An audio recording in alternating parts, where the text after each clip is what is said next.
तो आज हम बात करते हैं कॉग्निटिव बायस के ऊपर। ये एक सिस्टमैटिक एरर है हमारी थिंकिंग पैटर्न में, जिसमें हम इंफॉर्मेशन को प्रोसेस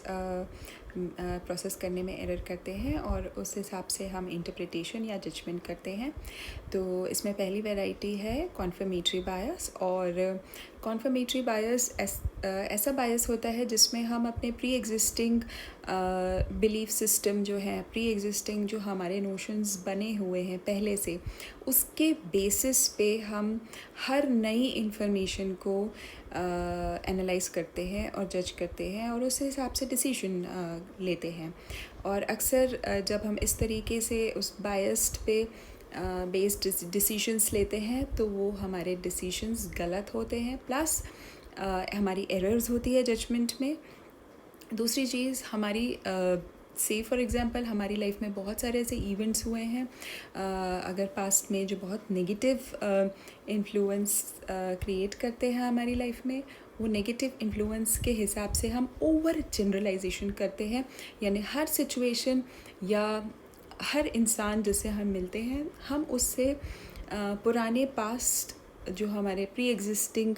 सिचुएशंस थे या प्री एग्जिस्टिंग पर्सन्स थे, उनसे रिलेट करने की कोशिश करते हैं और हर चीज़ को अपने अराउंड, अपने सराउंडिंग्स में उस हिसाब से इवैल्यूएट करते हैं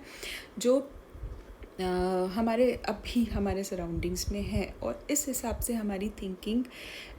डेवलप होती है। या तो हम बहुत ज़्यादा नेगेटिव सोचते हैं, या तो बहुत ज़्यादा हम इवैल्यूएट करते हैं चीज़ों को, और बहुत ज़्यादा इवैल्यूएट और नेगेटिव सोचने की वजह से हमारी थिंकिंग पैटर्न में ऐसे एरर्स होने लगते हैं।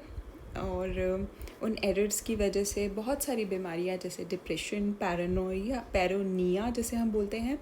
और बहुत सारे ऐसे प्रॉब्लम्स जैसे एंजाइटी और ये सब मेंटल डिसऑर्डर्स होने लगते हैं। और इन सब का बेस जो होता है वो कॉग्निशन में प्रॉब्लम की वजह से होता है, एरर की वजह से होता है, और इसीलिए इनका जानना बहुत ज़रूरी है। और इसको हम कैसे मैनेज कर सकते हैं, CBM करके, कॉग्निटिव बिहेवियरल मैनेजमेंट, या फिर कॉग्निटिव बिहेवियरल मॉडिफिकेशन, जिसमें हम अपने जो थॉट पैटर्न है उसको चैलेंज करते हैं लिख के, और उसे रीज़निंग या लॉजिक देने की कोशिश करते हैं और उस हिसाब से जज करने की कोशिश करते हैं कि ये जो हमारा डर है या फोबिया है, ये एंजाइटी है, इसका लॉजिक नहीं है, ये हमारा सिर्फ एक बायस है, एक नोशन है जो कि प्री एग्जिस्टिंग नोशन पे बना हुआ है, और इसे करेक्ट करने की ज़रूरत है, जिससे हमारे बहुत सारे जो इश्यूज़ हैं जो कि हमारे थिंकिंग पैटर्न से रिलेटेड है, सॉल्व हो सकते हैं।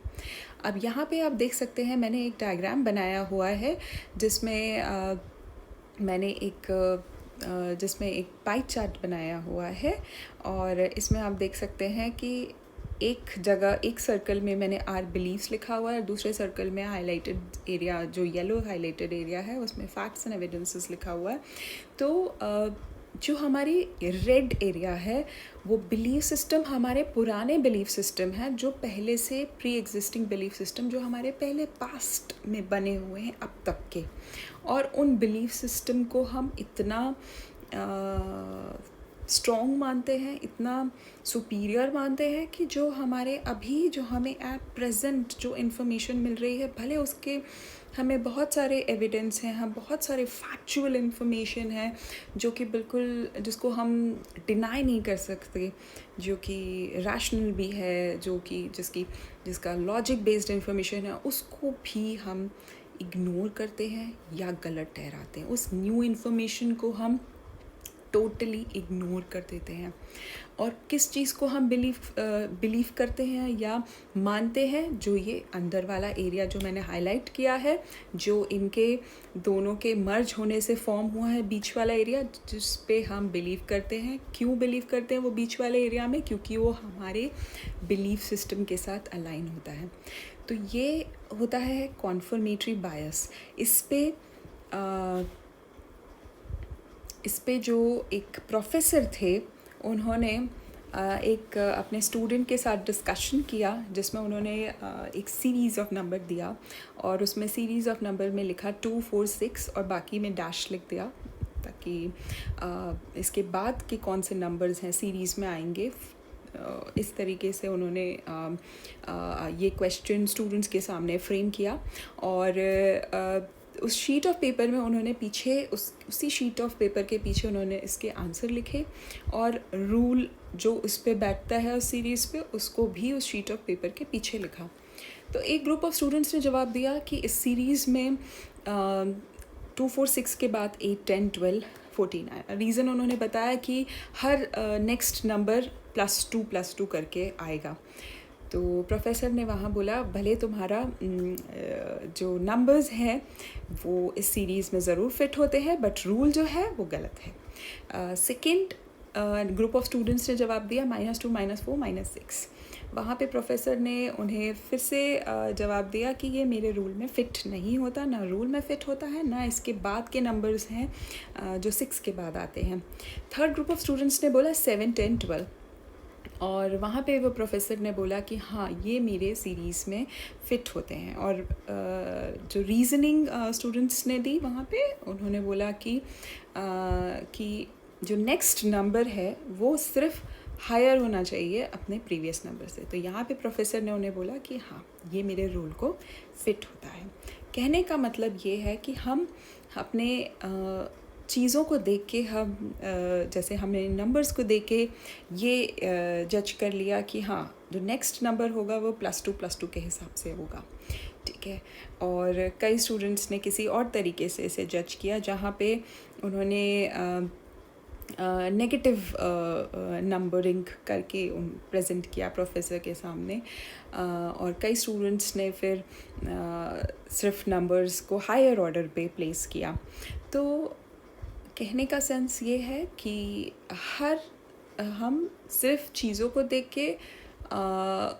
हम अपने हिसाब से इंटरप्रेट करते हैं और वो हमारा इंटरप्रिटेशन जो है पास्ट बिलीफ सिस्टम पे बेस्ड है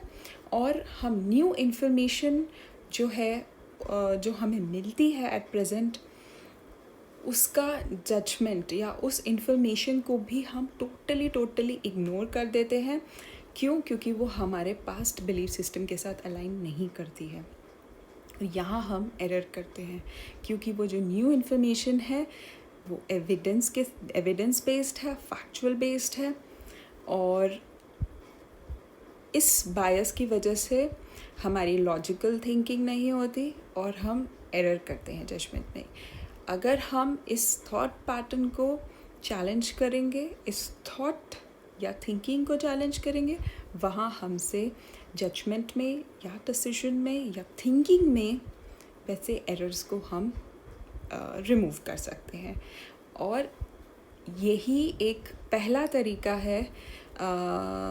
कॉग्निटिव बिहेवियरल थेरेपी का या कॉग्निटिव बिहेवियरल मैनेजमेंट, जो कि बहुत सारे मेंटल इलनेसेस या मेंटल डिसऑर्डर के केस में एक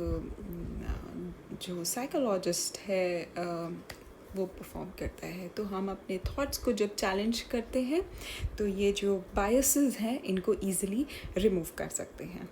और हमारी जब ये थिंकिंग पैटर्न चेंज होगा तो बहुत सारे ऐसे डिसऑर्डर्स जैसे कि डिप्रेशन, स्किज़ोफ्रेनिया, डेल्यूशंस और ऐसे डिसऑर्डर्स जहाँ पे हम बहुत ज़्यादा नेगेटिव सोच रहे हैं या ओवर जनरलाइज कर रहे हैं चीज़ों को, जहाँ पे हमारे साथ एक इवेंट हुआ है या एक पर्सन के साथ ऐसा हुआ है तो हम बहुत सारे लोगों को गलत समझ रहे हैं या बहुत सारे सिचुएशंस जो हमारे सामने नई चीज़ें आ रही हैं उनको भी गलत समझ रहे हैं। तो that is because of these kind of biases which we need to remove and उसका सिर्फ तरीका यही है कि हम उसे चैलेंज करके और करेक्ट करें। Thank you.